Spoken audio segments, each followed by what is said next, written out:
These are the locomotives of the LMM fleet, a collection of vintage diesel shunting engines. In this series, we delve into the world of railway heritage, showcasing the highs, the lows, and the sheer effort involved in repairing, maintaining, and restoring these icons of the industrial age. Join Lawrie and the team of knowledgeable experts and dedicated volunteers, and share the experience of owning and operating a fleet of full-sized locomotives. LMM proudly presents The Locomotive Diaries. The vintage vehicles can prove quite the challenge when looking for spare parts, and locomotives are no exception, and sometimes those parts just don't exist at all, and so the only way forward is to manufacture brand new shiny replacement parts like these. Enter our friends at Black Stag Engineering, who can make things like this shiny new brake pedal or this lightsaber. And they do absolutely superb work, able to fabricate and machine a wide variety of components for your needs. And they've partnered with us to sponsor this series and help the Rustons move forward. So let's dive in. Or just play with lightsabers. So for information on services they offer and what they can do for you, check out the links in the video description. We're really proud to have them on board as partners, helping to support the LMM fleet. And with that, on with the video. Last time on the Locomotive Diaries, we continued to disassemble 393-303 and pull the heads off the block, managed to separate the axles and strip down the wheel sets. And work began on the other 48 to prepare it for the wheel swap, and the new addition, the Ruston 165, touched down at the Whitwell and Reefton Railway. And before any real work could commence on the locomotive, we had to go about making the floor inside the cab safe, because currently it was falling apart. And so Matt was tasked with rebuilding a floor, so headed out to get some timber. So lots of chopping later. We have most of the cab floor. At this point, the floor was just loosely laid in Matt's garden, and it was also too large, so his first job was to cut the authentic planks to a more suitable length to go inside the cab, and once they were all the correct length, he could try to glue it all together and clamp it in place. So having been gluing for best part 24 hours, putting this together last night, now it's time to remove the clamps, and the moment of truth, is it all going to stay together? We hope so. And having released all of the clamps, we were left with a brand new, solid piece of flooring. So all Matt had to do now was go to the railway. So making use of the old boards as a template, as you can hopefully see, I've drawn around a rather irregular shape that fits around the gearbox and a few other bits and pieces. So now it's just the time to grab the jigsaw and start hacking away at my lovely pristine boards. To make sure that this floor would last another 70 years, Matt had chosen a thick plank to build it from. That meant that cutting it up with a jigsaw was hard work and very slow going. So far so good. One new, one old. Slight bit of adjustment needed, but generally speaking, it worked a treat. So having used the old floor hatch as a template on this one, I am now in the very slow process of cutting along the interesting shape to fit around the gearbox, and I'll have to cut around that as well. But we're making progress. But of course, real progress meant spending some real time with the jigsaw. But Matt pressed on until... Okay, so it needs a little bit more fiddling and some things done, but there is a flaw in the Ruston. This was a huge step forward. It was now safe to stand in the cab, and I was quite excited. New floor! But Matt wasn't done yet. The next thing I need to do is to make a series of large holes. The reason for this is there are assorted gubbins that raise up from the gearbox, and this prevents the floor from lying flush unless you cut out these little recesses on the underside. So there we have it. Some holes for the bolts to go through, and whatever that bit was needed to ring out because it was on the original. But Matt wasn't done yet and set about attacking the new floor with a plane to make sure the new surface was nice and smooth. And that's about it for 281266, so on to 393-303. So we can take the straps off and have a look at what we have. Now hopefully so, at this stage, we'll be able to see if the diesel in it has gone anywhere. and that's the big thing. And see if the magic cleaning stuff, known as diesel, has actually done anything.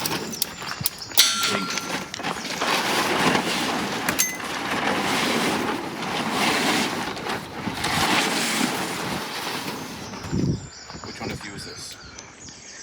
One of you, you can see the face of the man who's done that quite happily. You've missed the on at the end. I think it should be a Y. Right, the question is, oh! They have gone down. It's there at the bottom. Oh, okay. That one's more at the top, so that should be the same sort of colour as well. Yeah, but that's dropped down because they were all brimming. So Yeah. that's dropped down. They've dropped down. It'll turn over now, mate. Yeah. Line run before the end of the day. I mean, look how well that spins. Yeah, the bearing on that's perfect. We've been playing with that all weekend. They're alright. No, they are really, really good. Yeah, surprisingly so. Mops have had it though. I can live with new mops. The first stage was to move all the components we'd stored on the running board off so we could access the locomotive and start work. And then naturally, the conversation changed to the condition of the heads and what could be wrong with them. I think it's probably just I think it's probably just got to go. More than likely. But pressure wash them all off and I'll take them all home with me. Look, 2 valves are actually open. Look at that. But yeah, these weren't pressure washing later. That's seized. They all had seized, yeah. Oh, that's the only one you haven't taken off, was it? Yeah, because I couldn't get the flatted screwdriver one out. I'll get that out with a bit more heat. 3 out of the 4 heads didn't look too bad, but the 4th one, which had its valves open to atmosphere, was looking quite rough. Very kindly, Jay offered to take them home with him, clean them up and restore them like he'd done with the ones on his own Ruston 48. Moving on, we continued on with disassembling of the locomotive, and the idea today was to remove the starter motor, and Alfie had drawn the short straw on trying to free off the rusted bolts. The most annoying part is you've got 4 bolts for 3 different hex sizes. Yeah, mine was the same. I replaced them all for standards. Which I have got some in stock. Alfie was understandably overjoyed to have been asked to go underneath the locomotive where it doesn't ever properly dry out and try and get to the stubborn bolts which wouldn't release. This was a joyful activity, and whilst everything was slowly coming undone, every single bolt was fighting.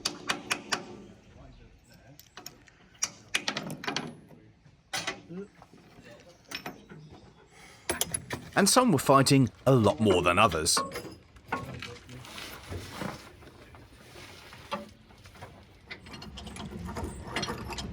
Oh, a stud's come out of that one. That's not the end of the world. And having freed the bolts in the clamps which held the starter motor in place, the next stage was to try and get the seized clamps to actually release, and that called for a bit of persuasion. And then even more persuasion, until finally... Starter motor's coming off. Starter motor's about to come off. Oh. I've done this on my other one. I've taken the engine off. Starter motor, rather. Starter motor, starter engine. I can take this away and get this rebuilt, so... Or bench test it and see if it works. What do we have there? Oh, yeah, I see that. Oh. Oh. I'm pretty sure that will go again. To be honest, as long as you haven't put power through it to try and start it, it'll probably be cleaned up and I'll go just again. take it to the bloke.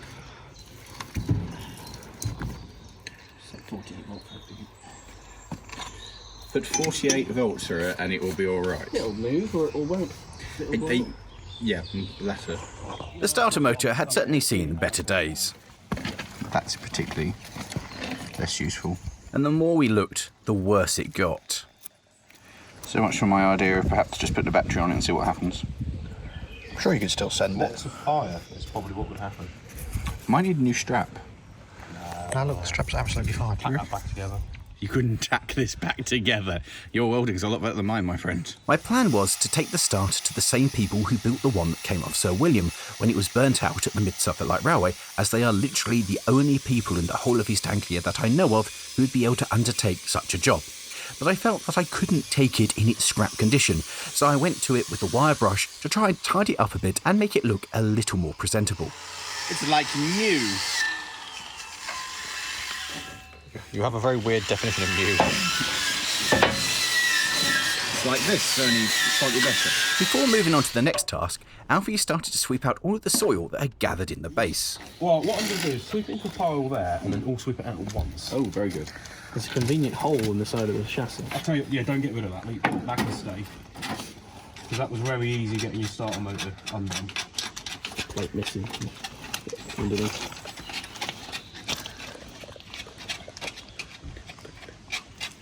That means you're taking off and putting back the starter motor back To be on. fair, I have taken off and put on start motors on these before because I had mine off and put back on, so yeah, it came off as a good start. It turns out that 39 years in a scrapyard results in an awful lot of organic material rotting down in the inside of your locomotive. And once the frames were clean, Alfie had more good news for me. Ooh, that bolt head's a bit. I don't like this game with people looking at it and finding more things that are wrong with it. Once he'd finished sweeping up, to keep things tidy and so we knew where things were, Alfie replaced the starter motor bracket and bolted it back on. I then gave Jay a hand to remove the bottom feed pipe that goes from the block to the radiator. This feels like this is just turning metal. It's doing something. Pretty loose.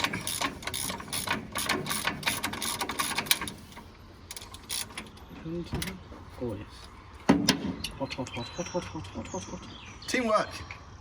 Makes the dream work. Stop my line. Right. One more. It's going. The amount of lift that that's producing, you can see the running board bounce up as Jay is getting lifted up by it. There is a copper tube that slides over the ratchet if you want to go with that.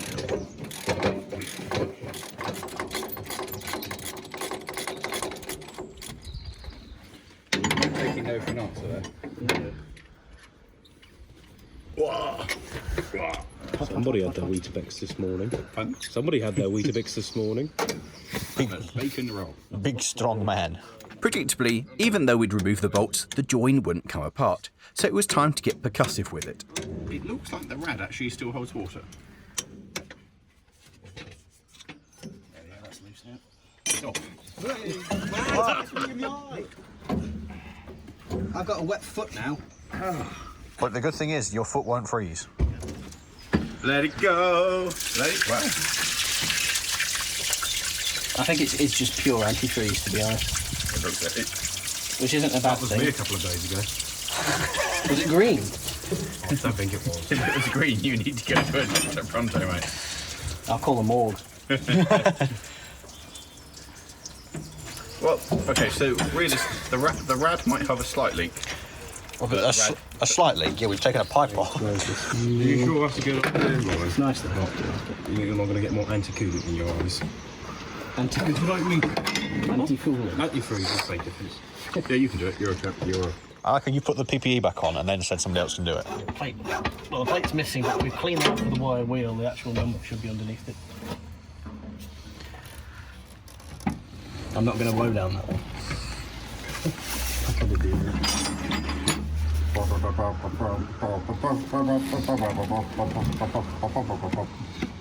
You have a leak, Lawrie.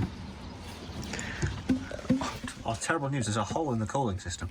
Jay's next task was to remove the fuel pump so he could send it away and get it professionally rebuilt, because the inner workings of fuel pumps are way beyond our abilities. And having removed the split pin, all Jay had to do was knock out this pin. I said all Jay had to do was knock out this pin. The pin didn't want to budge, so Jay got angry.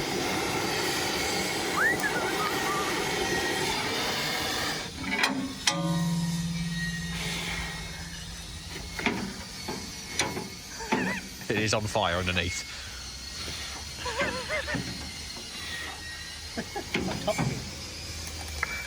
Back to the studio. But that didn't work, and he found himself running into more problems. So, now what? So, got the bolts out to hold all the pump down. Next step though is to take the fan assembly off, because I can't physically get between the pump and the pump drive. Right. Because there's a flexible coupling that sits between the two. And I need to be able to get that off, and then the pump should just come straight off I don't like the use of the word should. In theory, according to Pythagoras, it should come. I feel no more reassured than I did initially. As soon as the pump's off, I can then get the throttle linkage dog leg off. Yeah, because that don't move. No, it's completely sea-solid and it's still attached to the pump. But if I can get the pump off, it might just come all off in one, which is great because it can be stripped in a vise somewhere else. So we can send the pump off. Yep, send the pump away, pray that they can do something with it. I'm sure they're going to be right. They'll just fill it up with diesel, it'll work again. Yeah, spin it over with an impact gun. Just. Inch impact Milwaukee. Listen to all the bits that go crinkly, crinkly, crack. It'll either work or it won't. I mean, that is very true. It will not work. Ever again. Hopefully they'll be able to do something with it. If not, do they come up pumps? They're quite easy to get hold of. They are expensive if you can get them. How expensive is expensive? There was one floating around on stationary engine parts for about 1,200 quid. Fully reconditioned. That's half the price of this. I've already got one. The cost of making it run. I may know someone who may have one though. Oh, good. I will inquire. If they can do something with it, the sound, it'll still be that 800 quid to do it up. But yeah, that's how I feel, Alfie. That's the shock I had as well. Charles, can you get that, please? So Jay started to remove something else entirely.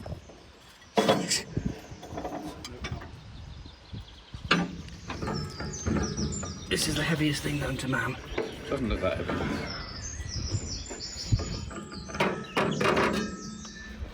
This is all yours. It's not. Why is this so heavy? Why is this windmill so heavy? It's not a windmill, it's your only fan on the engine.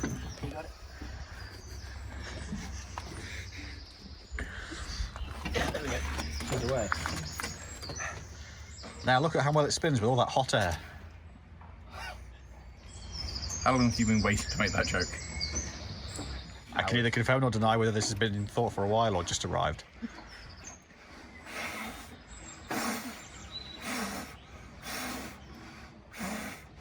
It's going backwards.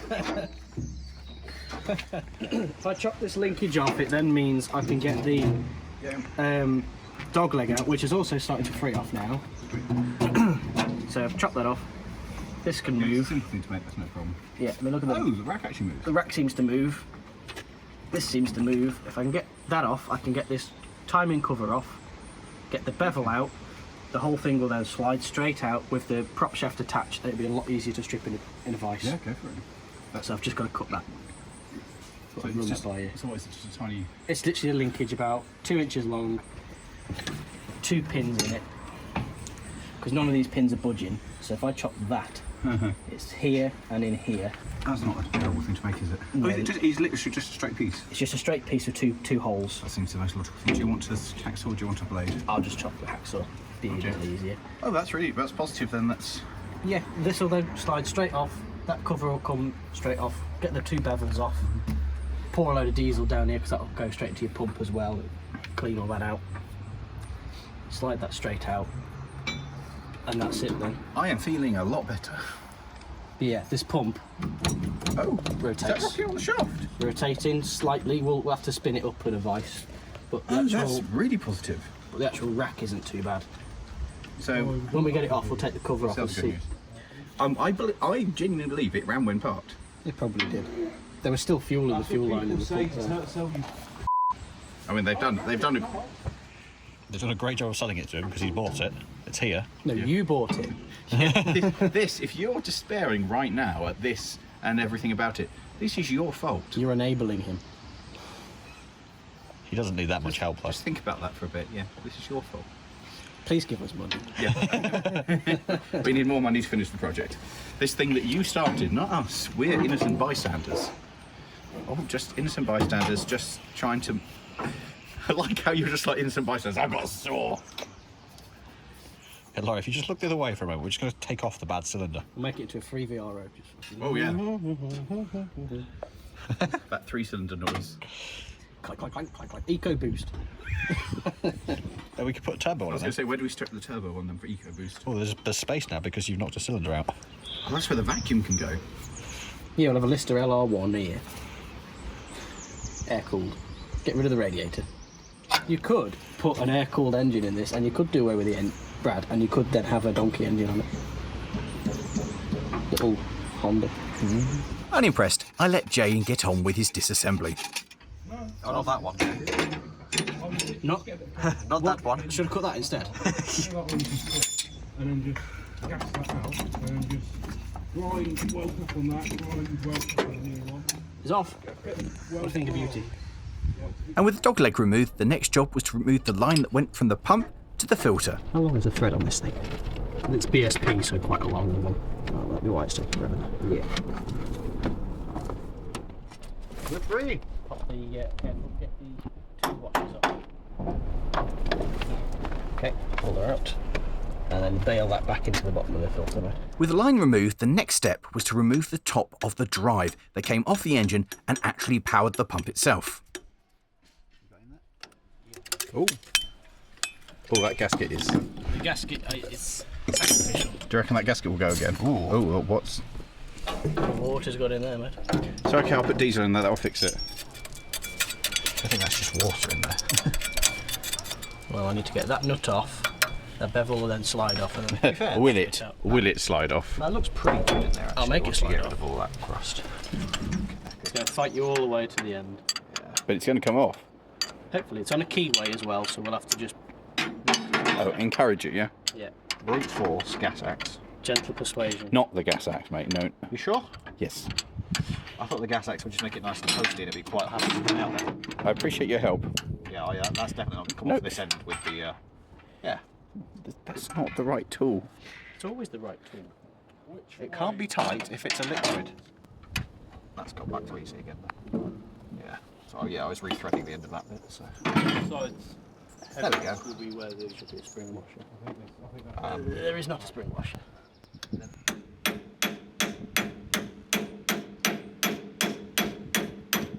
Oh, that moved.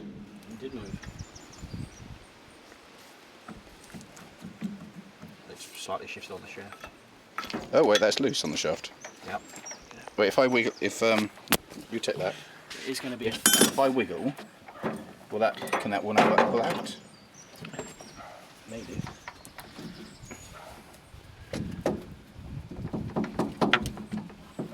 That's moved. Oh. Something moved that wasn't meant to move. Yeah. Was that meant? Was that meant to come apart? Not as I intended. I mean, it's excessive. It's off. Yeah. Was that meant to come apart? Yeah. It was it? There were supposed to be two bolts holding it in. However, I think the bolts have turned to. Oh, is that the bolts down there? think- Is this all the bolts? I think it was. The bolts were here. They were present at some point, but they're not now. That will, however, now just pop out. Yeah. Will it? So they should have drilled a hole here and plugged it so it allows you to put a punch in there and knock it out. I feel like these aren't coming out in the way that you intended them to. It should just pop off. There we Oh. go. Oh, That's all right. that looks mint in there. Yeah. Maybe we won't be at the 650 quid rebuild. Well, it's looking promising. It will probably want sending away anyway, Oh yeah, I'm sure. but they might just change the elements. That's fine. That will go again. Oh, look at that. Woohoo! There is not a lot wrong with that. That's exciting. Yeah. That legitimately will go again. The next question is, does it spin? Oh, Look at that. something on it works. And look at that, it's pumping diesel out. Not really, but you know. That's where it should be going in. I know it should be. Let's ignore that. You're just spinning it the wrong way, mate. That's what it's doing. And now it will suck it in. Yeah. Are they actually? There is resistance. One plunger. One plunger. One plunger. Yeah, it's not too bad. Something on it works as it's meant to, ish. That's the second thing. The fan's mostly okay as well. Oh yeah, we're on 2. Yep, that's not bad. You shall go to the ball.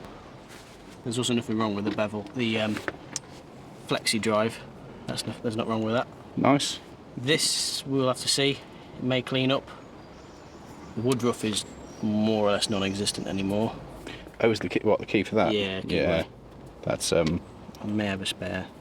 well, if not, it's not the end of the world to try and get that fixed, is it? No, not really.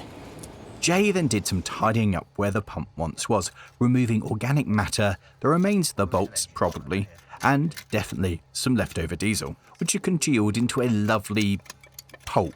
The next thing we wanted to do was have a look at the inside of the gearbox and see if we could ascertain if it was that or the engine that was seized, and that meant draining it of all the fluid, including that we'd put into it. Plug off now. This is just a reminder that we made Tom empty this with paper towel. Oh, I see. You're soaking that bolt down there. I am, so make it easier Make it easier to get off. And then we could drain the gearbox main body. Oh dear. This should be oil, shouldn't it? Yeah. Oh, it's smelling down.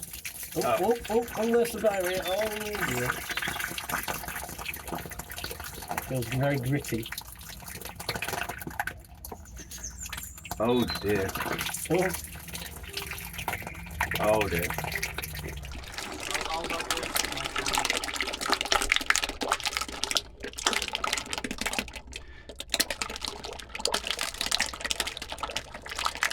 Bucket is getting full. I think it is slightly uphill as well, but never mind. Well, it's leaning to... yeah, it is, yeah. Although actually it's still where we are, that's still the low point, so if we just leave... Oh, I got it in my face! We'll just leave that to drain. The inside of the bucket looked grim. Should oil be fizzy? The last job that we wanted to make some progress on was giving the wheels a coat of paint. As we'd cleaned them down previously and got rid of all the grime, we now wanted to protect them. And this was an important job because the wheels were due to move soon to go to the Mid-Suffolk Light Railway, ready for the impending swap under Sir William McAlpine, which meant once they were underneath, we wouldn't be able to access them quite as well, so getting paint on now was rather important. And that brings us quite nicely into what was going on with 294-266 over at the Mid-Suffolk Light Railway. So I'm now going to take the bottom of the actual keeps off, and I don't actually know what size these are, so I have got a selection of spanners to try. Nope. Nope. Definitely not. Oh, hello. Yes. Oh. That is a fit. Of course, because the axle boxes had never been off in my ownership and probably hadn't been off for some time before that, they were very reluctant to come undone. And to make matters more amusing, when they were last taken off, they were refitted with a variety of different bolts, so I needed different spanners and sockets. This quick and easy job ended up taking an age and was extremely hard work to force the nuts down the threads. And of course, once I had managed to wind the nuts down, the axle box itself wouldn't separate. So we had to get percussive.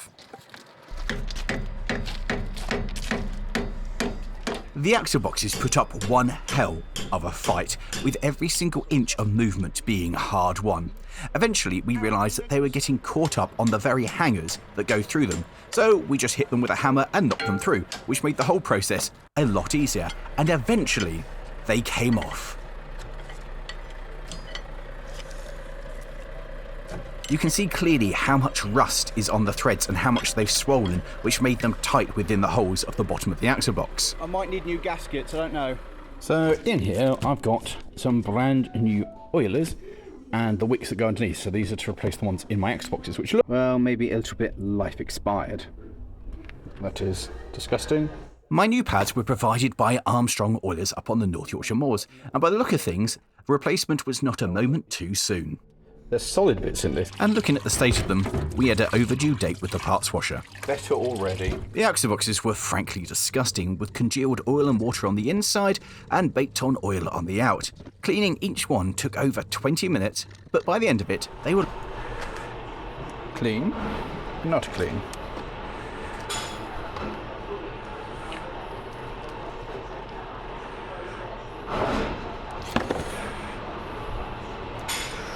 Wow. Just look at that sludge. Oh.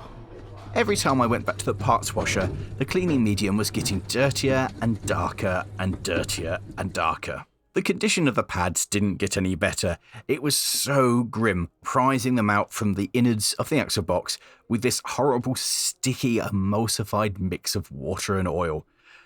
They clearly were very much overdue a replacement, and it was disgusting, just the hard, lumpy, solid bits that floated around inside the bottom.